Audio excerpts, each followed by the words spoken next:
한번 따라합시다. 감사는 전적 신뢰와 평안입니다. 여러분, 5가지 추수감사주일 재밌죠? 슈퍼 선데이, 그다음에 뭐예요? 홈커밍 데이, 그다음 행복 나눔 축제, 그다음 5번째 온 가족 성전 예배 주일. 이렇게 제가 한 거겠어요. 그게 주님이 제게 그런 마음을 주시는 거고, 어떤 분이 목사님 선물 하나도 정말 정성이 있고 보통 아이디어가 아니다, 그런데 제가 한 거겠어요. 기도하는데 주님이 알려주시는 대로 따라가는 거거든요. 다 모든 것이 하나님이 우리에게 뭔가를 이렇게 하게 하시는 것은요, 하나님이 주실 선물이 있기 때문이에요. 뭔가 이렇게 받아야 되는데 우리가 뭔가를 이렇게 그릇을 준비해야 담을 수 있잖아요. 모든 교회도 마찬가지 아닐까요? 사업하는 분들도 한번 잘 관찰해 보세요. 우리 목사님, 아니 우리 교회 이렇게 하는 거 그릇을 준비하면 된다, 뭐 이런 거에 아이디어를 좀 얻으시면 좋겠어요. 에스겔서 36장 37절에도 보니까 하나님이 이스라엘 백성들이 망했거든요.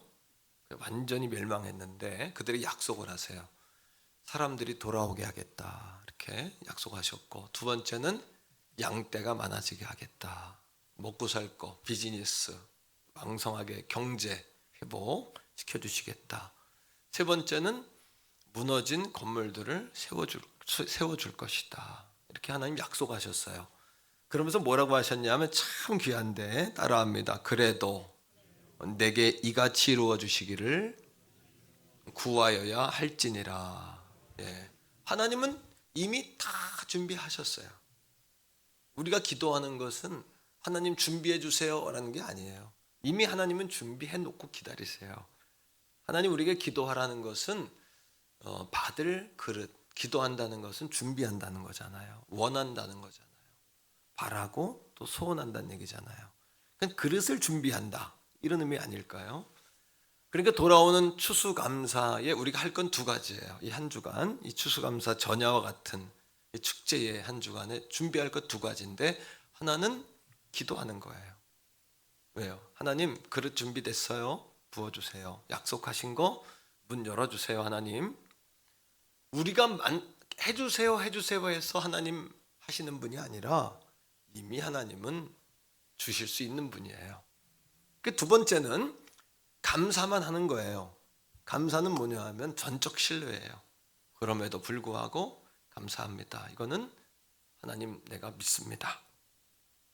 또 감사는 평안이에요. 그러니까 아무것도 염려하지 말고 기도와 간구로 너희 구할 것을 뭐함으로?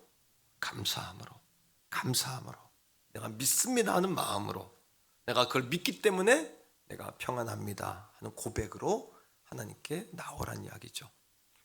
그 인생의 이 축복의 비밀을 알았던 다윗은 오늘 시편 136편 그리고 135편은 짝입니다. 1편, 2편, 전편, 후편, 이런 짝인데 이 136편의 26절 전체를 통해서 저는 이렇게 표현하고 싶어요. 망망대해 넓은 바다에 넘실거리는 파도와 같은 감사다, 출렁이는 감사다, 파도 치는 감사다, 이렇게 저는 표현하고 싶어요. 어떻게 이렇게 다윗이 감사하는 삶을 살았을까요? 하나님을 신뢰하고 그 안에 평안을 누리고 살 수 있었을까요? 그 이유는 하나님이 누군지를 알게 되면 우리가 하나님 앞에 감사하지 않을 사람이 없는 거예요. 따라합니다. 하나님이 누군지 안다면. 그러하게 오늘 다윗은 1절을 통해서 하나님이 누구시다, 우리가 왜 감사해야 한다, 이걸 2가지로 1절에서 말합니다. 자, 1절의 말씀을 한번 같이 읽을까요? 자, 시작. 그죠? 여호와께 감사하라. 대상이 나왔어요. 왜 감사해야 돼요? 이유예요. 왜 감사할까요? 시작. 그는 선하시고 그 인자하심이 영원함이로다. 2가지를 보셔야 돼요. 첫째는 대상입니다. 여호와, 야훼. 오늘 말씀 26절까지의 말씀에 보면은 반복됩니다. 이게 뭐뭐 하신 이, 또 누구에게, 이렇게 대상이 계속 나와요. 그분을 누구냐 하면 그분은 1절에서 말하는 야훼. 성경이 가장 많이 이야기하고 있는 하나님의 이름 야훼. 야훼라는 이름의 뜻은 이렇습니다. 항상 계신다. 그분은 전에도 계셨고 지금도 계시고 앞으로도 영원히 계시는 분이에요. 그분은 무소부재. 그분이 계시지 아니하는 곳이 없도록 존재하시는 분이에요. 따라합니다. 항상 계시고 완전히 계시고 스스로 계신다. 그분은 스스로 계세요. 누구에게 의존해서 뭔가를 진행하시는 분이 아니에요. 하지만 하나님은 한 가지, 하나님은 스스로 아시지만 하나님은 하나님이 지으신 주님의 자녀들을 통하여 하시기를 좋아하세요. 이거를 하나님 즐겨하시고 기뻐하세요. 그래서 하나님이 하시고자 하는 일을 우리가 알고 그 일을 하나님 그거 할 수 있도록 해주세요 하면 기뻐하세요. 그러니까 하나님이 밀어주세요. 우리 교회에 자꾸 이렇게 밀어주시는 거예요. 얼마나 감사해요, 그렇죠? 자꾸 뭐 추수감사주의, 슈퍼선데이, 홈커밍데이, 뭐예요? 행복나눔 축제, 마지막 온가족 성전예배, 별걸 다 해요. 하나님 종에게 참 애쓴다. 조금 전에 영상을 보면서도 저도 참 우리 성도들 참 따라오기 행복하겠다 이런 생각을 제가 했습니다만, 뭔가 주님을 위해 하려고 할 때 축복하세요. 왜냐하면 하나님은 스스로 계시지만 하나님은 사람들을 통해 일하는 것을 즐거워하시고 재미있어하시고 행복해하시고 오늘도 기뻐하시고 그런 사람을 찾고 계시기 때문이죠. 4절입니다. 4절 보세요. 다윗은 이렇게 이야기합니다. 시작. 홀로 그저 큰 기이한 일들을 행하시는 이에게 감사하라. 그 인자하심이 영원함이로다. 홀로. 우리는 계절의 영향을 시즌의 영향을 받습니다. 하나님은 시즌 O와 노 시즌이에요. 때를 어떤지 못 어떤지 일하시는 분이지만 우리는 봄, 여름, 가을, 겨울. 겨울이 되니까 벌써 옷차림들이 달라지죠. 추수거지가 다 끝나면 들판이 황량하죠. 단풍이 다 떨어지고 낙엽이 떨어지고 이제는 정말 겨울 같은 겨울이 왔죠. 하지만 하나님은 봄, 여름, 가을, 겨울이 없고 회전하는 그림자도 없고 무소부재하시고 전지전능하신 그분이 나의 목자이심을 믿습니다. 이것이 감사의 제목이에요. 다윗이 그걸 알아요. 그러니까 하나님 앞에 온 망망대해에 파도가 넘실대는 마음으로, 파도가 몰아치는 출렁이는 마음으로 하나님을 춤추며 찬양하는 듯한 모습을 보게 되는 거예요. 두 번째입니다. 다윗은 누구에게, 그 다음에는 왜? 라는 질문 앞에 이렇게 대답해요. 자, 1절에 그분은 뭐하시며 선하시며 뭐가 그 인자하심이 영원해요. 26절을 말하는 동안에 26번을 이야기합니다. 그분은 so good. 하나님은 선하세요. 모든 것이 선하세요. 합력해서 선을 만드세요. 하나님은 다 바꾸고 하나님 쓰세요. 고쳐 쓰시고 바꿔 쓰시고 수술해 쓰시고 안 되면은 재창조해 쓰시고 우리에게 너희는 새로운 피조물이라고 말하세요. 이전 것은 지나갔고 새 것이 되었다라고 하나님은 말씀하시는 거예요. 믿습니까? 자, 두 번째는 인자하심. 이 인자라는 단어는 신약과 구약과 신약을 관통하는 하나님의 성품입니다. 히브리어로 따라합니다. 헤세드. 인자라는 단어는 히브리어로 헤세드입니다. 헤세드라는 단어는 어떤 의미를 가지고 있냐 하면 하나님의 약속은 절대 실패하지 않는다. 하나님 반드시 약속을 성취하신다. 두 번째, 하나님은 그 사랑, 하나님의 사랑은 결코 실패하지 아니하는 사랑이다. 영원한 사랑이다. 반드시 이긴다. 반드시 성취한다. 아멘. 네, 우리가 그러하게 어떠한 형편 가운데 있든지 여러분 앞에 태산과 같은 문제가 있고 깊은 바다와 같은 풍랑이 여러분 앞에 몰려올지라도 여러분 믿음의 사람들은 어떻게 바라봐야 되냐면 나는 풍랑 앞에 있는 것이 아니라 하나님의 인자 안에 있다. 헤세드 안에 있다. 할렐루야. 그리고 하나님은 이 구약의 헤세드이신 하나님은 마침내 신약으로 오셔서 그 인자하심이 예수 그리스도를 통하여 성취하신 거예요. 자, 말씀 속에서 요한일서 4장 9절인데요. 말씀 읽어볼까요? 시작. 하나님의 사랑이 우리에게 이렇게 나타난 바 됐어요. 어떻게? 하나님이 자기의 독생자를 세상에 보내셨어요. 그로 말미암아 우리를 뭐하려? 여러분, 기적 가운데 가장 큰 기적이 뭘까요? 남의 거 좀 망가뜨렸으면 변상하면 돼요. 좀 여러분 사고 났으면 고치면 돼요. 여러분 좀 잘못된 거는 떨어졌으면 또 붙으면 돼요. 안 되면 다음에 또 하면 돼요. 하지만 기적 중의 기적은 우리 마음속의 죄책감이에요. 우리 마음속의 기억, 추억. 그거는 고칠래야 고칠 수가 없어요. 돈을 줘도 안 고쳐지고요. 정신과 가서 치료를 받아도 안 고쳐지고요. 내 안에 있는 그 과거의 그 상처는 치유되지가 않아요. 그런데 여러분 기적 가운데 기적은 우리에게는 모든 죄책감과 죄악과 나의 죄의 경험을 예수 그리스도께서 십자가에서 죽으심으로 모든 죄악을 다 도말하셨다는 거예요. 다 지워버리셨다는 거예요. 묻지 않으신다는 거예요. 들춰내지 않으신다는 거예요. 할렐루야. 이승재 목사님이라고 다니엘 기도에 그런 얘기 하십니다. 그분이 정말 그 아주 시골에서 자랐는데 아버지가 술주정뱅이에요. 그래가지고 어머니를 맨날 두들겨 패요. 어머니 입에서 피가 줄줄 흐르는데 자기의 평생 소원이 뭐냐면 그 아버지 자기가 죽이는 게 마음에 그거였다는 거예요. 어느 이불을 뒤집어쓰고 참다 못해가지고 부엌에서 칼을 끌고 가지고 들어가가지고 그 아버지를 헤아려고 하는 순간에 어머니가 아들을 붙잡고 울기 시작하는 거예요. 내가 왜 짐승 같은 네 아버지에게 맞아가며 참는 줄 아냐? 이 피를 흘려가며 시뻘게 멍이 들어가면 왜 내가 참는 줄 아냐? 너 때문이다. 근데 네가 네 아버지를 칼로 찔러서 네 아버지를 죽이면 나는 뭘 믿고 사냐? 내가 너 때문에 참았는데. 아들이 거기에서 어머니의 눈물 앞에서 무릎을 꿇고 아들이 그 칼을 장롱에 꽂고 돌아갔대요. 그리고 집 밖으로 뛰어나가가지고 밤새 여러분 밖에서 있다가 아침에 7시 넘어서 아버지 출근하는 시간에 집에 슬금슬금 들어와 보니까 자기에게 3살 터울 누나가 있는데 누나가 어려서부터 약을 잘못 먹어가지고 정신박약화가 된 거예요. 근데 이 누나가 3일에 한 번씩 똥을 싸는데 그 똥 오줌을 맨날 씻어내고 여러분 맨날 그런 일을 이 아들이 한 거예요. 이승재 목사님 어렸을 때 말입니다. 그런 일을 했는데 그날 들어가니까 정신박약화인 누나가 자기가 그날 가져가야 될 교과서 그날 해놓은 숙제를 뜯어가지고 종이를 먹고 있더라는 거예요.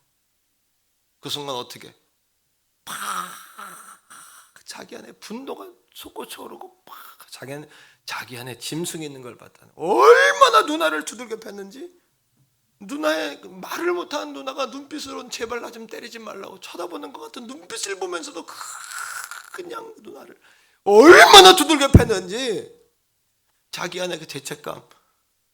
그리고 여러분 어머니 그날 퇴근하시기 전에 누나를 싹 집에 오면 어머니가 옷을 벗겨가지고 누나를 목욕을 시키니까 목욕시키면 다 들통나잖아요. 그러니까 어떻게 멍이 있으니까 멍이 빠질 때까지 수개월 동안 자기가 맨날 목욕시키고 옷 입히고 어머니는 아들 착하구나 애가 이제 내 이야기를 듣고 애가 좀 순해졌구나. 그게 아니라 완전 범죄인 거 완전 범죄. 그리고 그 누나가 26에 세상을 떠났어요. 완전 범죄.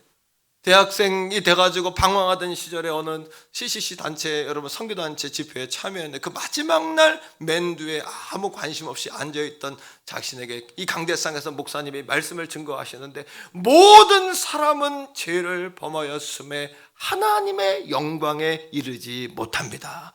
모든 사람은 죄를 범하였습니다. 그러나 예수 그리스도 안에서 그 죄가 다 도말되었습니다. 그 얘기를 듣는 순간 자기 안에 숨겨져 있던 완전 범죄였던 그 누나를 그렇게 두들겨 뺐던 죄책감 그것이 팍 튀어오르면서 하나님 앞에 통곡을 하고 회개했다는 이야기를 하는 거예요. 여러분 망가지면 고치면 됩니다. 다쳤으면 치료하면 됩니다. 우리의 마음의 상처와 죄책감은 지워지지가 않는 거예요. 그러나 예수 그리스도께서 십자가에 죽으심으로 우리의 죄를 다 지우셨어요. 도말하셨어요. 치료하셨어요. 오늘 이 아침에도 이전 것은 지나갔으니 보라 새 것이 된 줄로 믿습니다. 새 것이 되었습니다. 이것이 다윗이 하나님을 향하여 자신이 얼마나 많은 죄를 지었습니까? 이 시편 136편은 다윗이 초년 시절에 기록한 게 아니라 노년 시절에 시편 23편과 더불어서 노년 시절에 기록한 건데 뒤돌아보니 사람도 많이 죽였죠. 심지어는 성전을 지려고 할 때 네가 많이 피를 묻혀서 안 된다 말할 정도로 사람도 많이 죽였지요.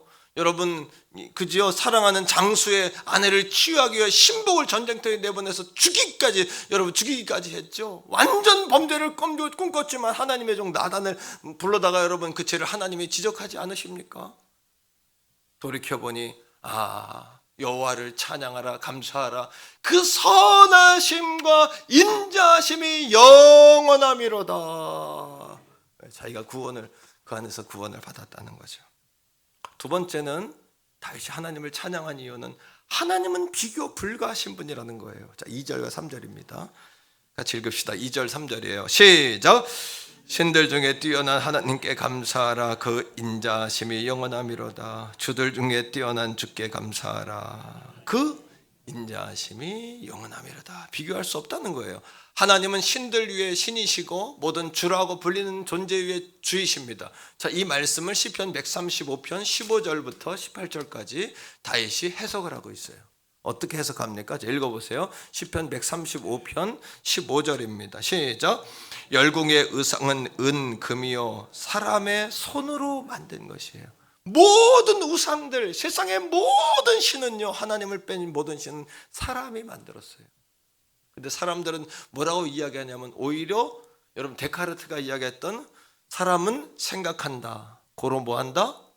존재한다라는 철학 이념을 바탕으로 뭐라고 이야기하냐면 사람이 생각하기 때문에 사람은 존재한다. 자기 자신을 인식하잖아요. 신도 사람이 만든 존재다. 하나님도 자신의 위로를 위해 사람이 생각하고 만든 존재다라고 이야기하는 거예요. 하지만 성경은 이렇게 이야기합니다. 따라합니다. 사람은 창조되었다. 고로 존재한다. 고로 생각한다. 데카르트가 한 가지만 알고 두 가지를 몰랐어요. 사람을 누군가가 지었으니까 존재한 거 아니겠습니까? 사람은 생각함으로 존재감을 느끼는 것이 아니라 누군가 사람을 만들었기 때문에 그 사람이 존재합니다. 그리고 그 자아가 생각함으로 자기의 존재를 느낄 뿐인지 생각하기 때문에 사람이 지어진 건 아니란 이야기죠. 그러하기에 세상의 모든 신은 맞습니다. 하나님만 빼놓고 사람의 관념과 생각 속에서 만들어진 피조물이에요.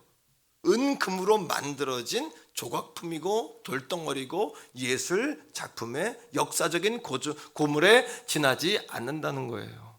자, 계속해서 16, 17 계속해서 읽습니다. 시작. 입이 있어도 말하지 못합니다. 눈이 있어도 보지 못하고 귀가 있어도 듣지 못하며 그들의 입에는 아무 호흡도 없어요. 여러분, 그러니까 우상들 돌덩어리로 100m의 우상을 만들어도 그 우상들을 가만히 들어보면 눈을 껌뻑껌뻑 하는 우상 없고 듣는 우상 없고 말하는 우상이 없더라고요. 저 낙산사에 가면 우리 중학교 고등학교 때 수학여행 가면은 아시아에서 가장 큰 불상이 세워져 있다고 말하지만 그 불상을 사람들이 조각해 만들었을 뿐 그 여러분 우상 안에 혼이 있습니까? 정신이 있습니까? 사랑이 있습니까? 그것이 듣긴 듣나요? 말하나요? 아니면 여러분 뭔가를 표현할 줄 아나요? 그저 사람이 만든 돌덩어리일 뿐이다. 그러나 하나님은 모든 신들 위에 신이고 모든 주들 위에 주님이시다. 그러하게 그분은 찬양과 찬송과 감사를 받기에 합당하신 분이다. 감사란 무엇이냐? 그럼에도 불구하고 감사할 수 없을 때 그 하나님께서 홀로 기이한 일을 행하신다는 신앙의 고백으로 내가 하나님 당신을 전적으로 신뢰합니다. 전적으로 의지합니다. 그러니 감사는 뭔가를 받아서 감사가 아니라 받기 전부터 기적을 만드는 축복의 열쇠고 통로라는 사실을 우리들이 깨달아야 되는 것이죠. 그러니 하나님께 감사하고 예배하는 자는 하나님 상을 주시는 거예요. 하나님 상을 주시는 거예요. 자, 잠언 22장 4절이에요. 같이 읽어보세요. 암송해도 좋아요. 시작. 겸손과 여호와를 경외함에 보상이 있어요. 보상. 그 다음 재물과 영광과 생명을 얻는 겁니다. 하나님 왜? 사람을 만든 목적이 뭐냐 하면 그 사람을 통하여 하나님 영광 받기 원하시는 거예요. 사람을 통해 찬송 받기 원하세요. 그 사람을 통하여 감사를 얻기 원하세요.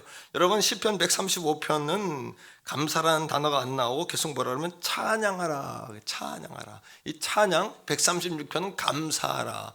이 찬양과 감사는 공통점이 있는데 그게 뭐냐 하면 하나님을 높여드린다는 거예요. 높여드린다는 거예요. 그러니까 하나님을 감사하는 자와 불평하는 자의 인생의 결말은 하늘과 땅 차이가 된다는 사실을 깨닫게 되시기를 축복합니다, 여러분. 자, 감사는 따라합니다. 감사는 본성이 아니다. 영성이다.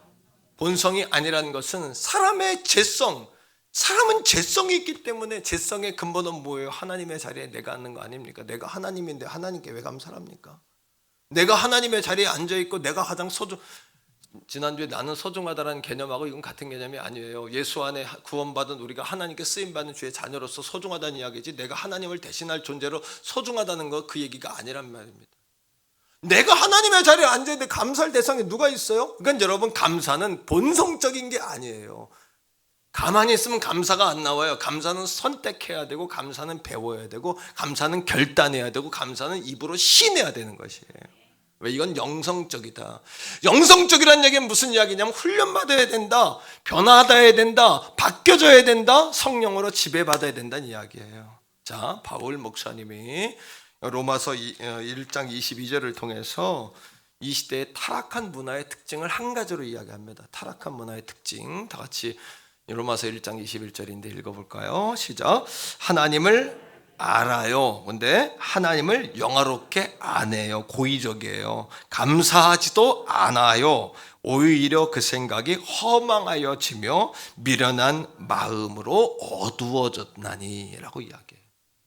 사람들은 하나님 모를까요? 압니다. 하나님이란 존재는 몰라도 신이란 존재는 압니다. 왜 그럴까요? 하늘의 달을 보세요. 하늘의 별을 보세요. 사람이 만들 수가 없어요. 사람이 아무리 잘난 것 같아도 사람 안에는 피를 못 만들어요. 그러니까 수혈을 해야만 돼요. 병원에 가보십시오. 의사들은 불치병이라 그러지만 사람이 보도 듣도 못한 수만 가지의 병이 얼마나 많습니까? 사람에게 딱 한계가 있어요. 그때 뭘 깨달았냐 하면 인간은 유한한 존재라는 걸 깨닫게 돼요. 인간은 미련한 존재, 부족한 존재라는 것을 깨닫게 돼요. 사람들 마음에 하나님이 하나님을 사모하는 마음을 다 주셨어요. 이걸 일반 계시라 그래요. 자연 만물을 보면서 사계절 밤과 낮을 보면서도 우리가 만들 수 있나요? 못 만듭니다. 어제 주무셨다 오늘 깨어날 100% 자신 있는 사람이 있었어요? 없습니다. 다 하나님의 은혜입니다. 이거 일반 계시예요. 하지만 사람들은 하나님의 존재를 알면서도 어떻게 한다고요? 고의적으로 감사 안 해요. 그 이유는 뭘까요? 감사할 수가 없어요. 왜요? 하나님이 하나님의 자리에 내가 들어와 있는데 어떻게 감사가 나옵니까? 내가 가장 높은 자인데, 내가 1인자인데, 내가 왕인데, 오히려 하나님도 사람이 만들었다고 이야기하는 거 아니에요? 사람은 생각한다, 고로 존재한다.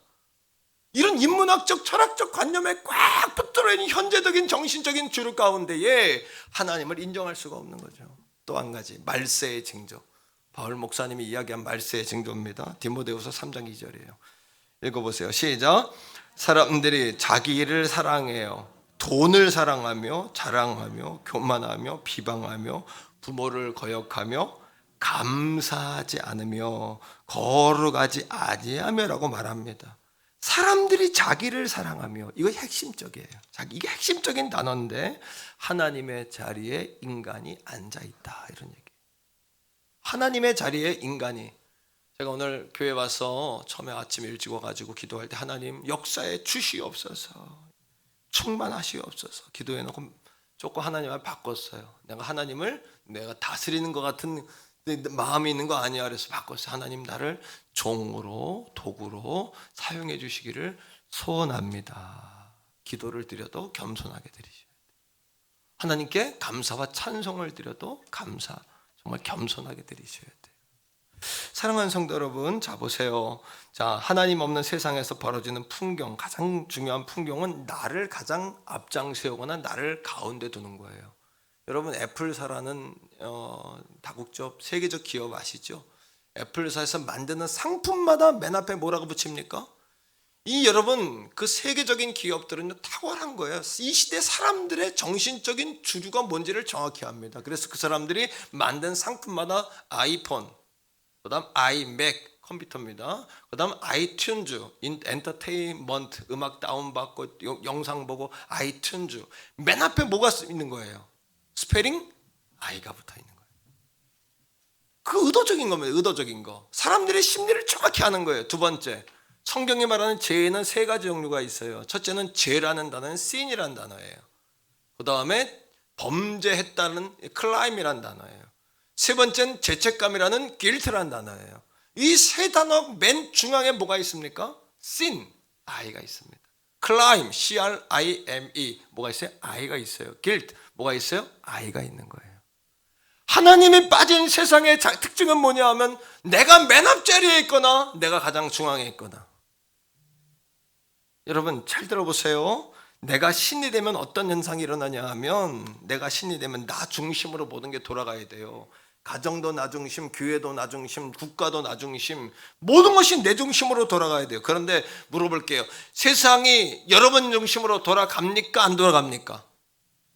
안 되는 거예요. 내 맘대로 안 돼요. 가정도 내 맘대로 안 되고 나도 내 맘대로 안 돼요. 그죠? 나도 내 맘대로 안 되니까 어떻게 돼요? 그러니까 내 중심으로 내가 서 있는데 내 중심으로는 안 되니까 원망과 불평이 거기에서 나오는 거예요. 나 중심으로, 자식도 내 중심으로 안 되니까, 사업도 내 중심으로 안 되니까 내가 중심에 있지만 실제로는 나 중심으로 안 돌아갑니다. 여러분, 사람은 생각함으로 존재하는 존재가 아니라 사람은 창조되었기에 존재합니다. 창조되었기에 생각할 수 있게 된 겁니다. 생각함으로 자기의 존재를 느낄 뿐인 거지요. 따라합니다. 감사는 하나님께 대한 전적 신뢰와 평안이다. 하나님께 대한 전적 신뢰. 그러니까 그럼에도 감사합니다. 불구하고 감사합니다. 전능하신 하나님을 믿습니다. 그러니까 다윗이 뭐라고 이야기해요? 하나님을 믿는다는 것은 불가능을 가능하게 한다는 이야기예요. 불가능을 가능하게 한다는 이야기가 어렵죠. 쉽게 표현해 볼까요? 계란으로 바위를 깰 수 있다는 거예요. 이건 이해가 됐습니까? 홍해 바다가 갈라진다는 이야기예요. 이건 이해가 됐어요? 광야에서 여러분 만나가 부어졌다는 이야기예요. 지선이라는 찬양 사역자는 자녀가 감전돼가 손가락이 싹 없어졌어요. 아들이. 근데 하나님 은혜로 손가락이 재생됐어요. 이게 기적이라는 거예요. 여러분 따라합니다. 하나님, 전능하신 하나님을 믿습니다. 이게 감사한다는 고백이에요. 감사합니다. 신뢰합니다. 나는 그 하나님을 믿습니다. 할렐루야. 이 감사의 전야제와 같은 이 아침에 여러분들의 한계가 돌파되어지기를 주님의 이름으로 축복합니다. 그렇게 하나님을 기쁘시게 하는 일에 집중하면 기쁨이 오는 거예요. 삶의 윈반한 문제는 거기에서 풀어질 줄로 믿습니다. 그러니 다윗은 시편 136편 1절에 여호와께 감사하라. 2절에 신들 중에 뛰어나신 신께 감사하라. 3절에 뭐예요? 주들 가운데 가장 높으신 주님께 감사하라. 4절에 홀로 기이한 일을 행하시는 여호와께 감사하라. 할렐루야. 우리 옆에 가족들과 인사합시다. 감사로 기적을 만드세요. 시작. 감사로 기적을 만들어내세요. 여러분, 멕시코 최남단 익투스 선교 공동체에서 5년째 섬기고 있는 김윤상이라는 선교사님이 계세요. 멕시코의 최남단인데 거기는 다음 세대 학교 사업도 하고 비즈니스도 하면서 선교를 이렇게 이끄는 거예요. 참 외국은 다양해요. 선교 활동이. 무디 신학교라는 데는 5년제인데 항공과가 있어요. 무디 신학교에. 짐 엘리엇처럼 3년 동안 비행기와 저걸 가르쳐요. 비행기하고 정비를. 아마존 이런 데는 일반 비행기가 들어갈 수 없으니까 경비행기 타고 들어가가지고 선교사들 직접 비행기를 가져 들어가서 선교하도록 그걸 가르치는 과도 있어요. 다양하죠, 그죠? 비즈니스 선교를 하는 김윤상 선교사님이 뭐라고 이야기하냐면 지금 내가 여기 서 있는 게 기적이라는 거예요. 3년 전에 교통사고를 당했는데 60%의 피가 다 흘렀어요, 밖으로. 왼쪽 다리가 완전히 가루가 됐어요. 으스러져 버렸어요. 시골 병원이다 보니까 호수를 꼈는데 감염이 돼가지고 폐혈증, 폐렴 모든 것이 감염이 돼버렸어요. 30일 동안 깨어나지 않아요. 죽었다고 생각했어요. 그럼에도 불구하고 자기가 오늘 이 자리에 있게 된 그 원인, 그 이유를 뭐라고 이야기하냐 하면 감사였다는 감사. 따라합니다. 나를 살린 감사, 나를 바꾼 감사. 그 부모님들이 처음엔 살려달라고, 아들 살려달라고 기도했는데 살려달라고 기도하지 않고 기도를 바꿨어요. 어떻게? 감사합니다. 살려주셔도 감사하고 데려가셔도 감사합니다. 데려가라는 이야기가 아니라 의사의 힘으로 어쩔 수 없잖아요. 현대의학으로도 어쩔 수 없는 상황이잖아요. 감사는 하나님께 맡긴다는 거잖아요. 그러면서 감사와 기적의 4가지 상관관계를 이야기했어요. 우리 가족들이 한 주간 이 귀한 레슨, 이 정말 잊지 말아야 될 레슨이 이 4가지 교훈이에요. 첫째는 뭐냐 하면 내 삶 가운데 하나님의 깊은 개입과 다스리심이 있음을 인정하는 것이 감사다. 두 번째, 감사와 기적의 상관관계. 감사는 환경과 여건에 따라, 감정에 따라 달라지는 것이 아니라 하나님의 살아계심에 근거한다. 세 번째입니다. 감사할 때 우리가 아닌 하나님께서 할 수 없는 그 일을 해내 가신다.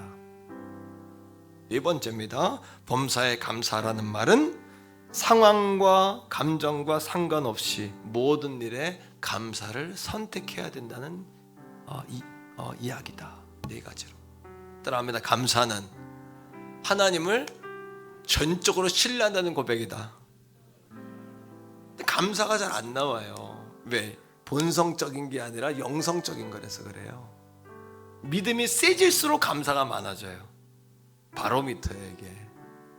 선교사님이 무의식 가운데 있을 때 전 세계에 함께 동역하는 기도자들이 많았는데 깨어나서 들어보니까 이런 일이 있었다는 거예요. 캘리포니아의 한 성도는 말기암 환자인데 그 선교사님의 소식을 듣고 그 선교사님을 살려달라고 기도하다가 성령을 받았어요.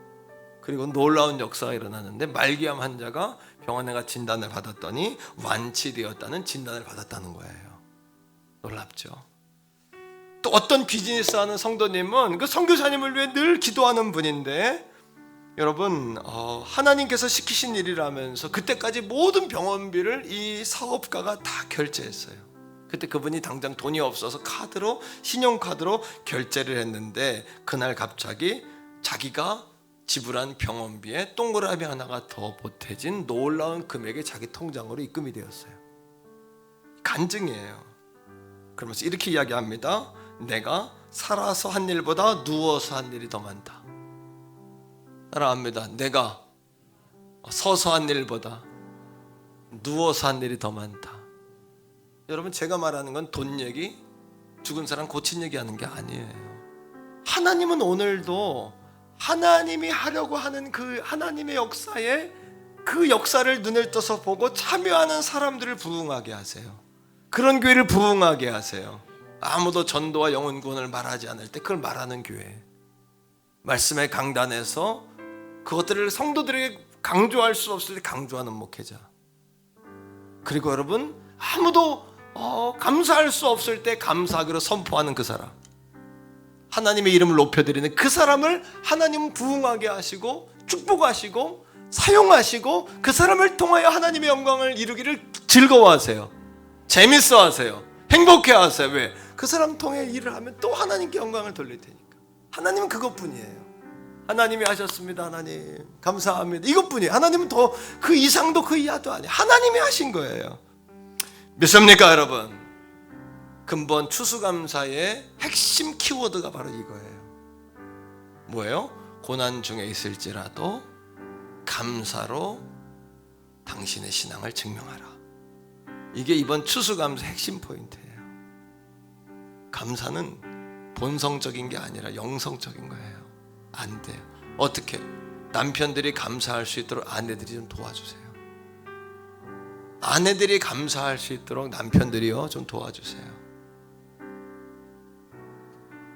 자녀들이요, 부모님들이 감사할 수 있도록 자녀들이 좀 이렇게 도와드리세요. 자녀들이 감사할 수 있도록 도와드리세요. 제가 여러분들에게 감사할 수 있도록 도와주는 것처럼 여러분도 저에게 감사할 수 있도록 좀 저에게 힘을 주시고 도와주세요. 서로 한 주간 동안 그렇게 돕는 거예요. 감사할 수 있도록, 불평하지 않고 감사할 수 있도록. 그걸 위해 기도하는 거예요. 여러분, 하나님이 추수감사를 명령하신 이유가 있어요. 그게 뭔지 아세요? 감사하는 자에게 보상을 주시는 거예요. 왜? 하나님을 인정해 드리는 거잖아요. 그러니까 신명기 16장 15절에 이렇게 말씀하세요. 자, 마지막 말씀 메시지예요. 시작. 네 하나님 여호와께서 택하신 법궤가 있는 그곳에서 너는 7일 동안 내 하나님 여호와 앞에 뭐를?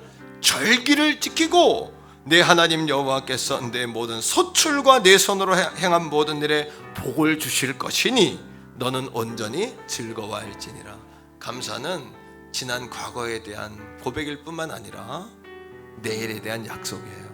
뭐라 그랬어요? 복을 주실 것이다. 왜?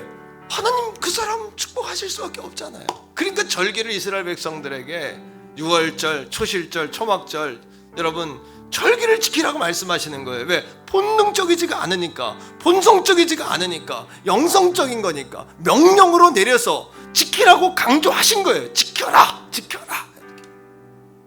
이 한 주간 감사의 전야제와 같은 축제 한 주간 되시기를 축원합니다. 영적인 폭발이 일어날 줄 믿습니다.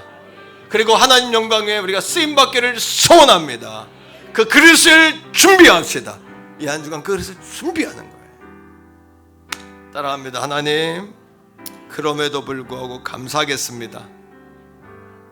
감사할 수 없을 때 감사하겠습니다. 나에게 감사의 믿음을 주시옵소서. 이 시간 주여 한번 부르고 같이 기도하겠습니다. 기도합니다.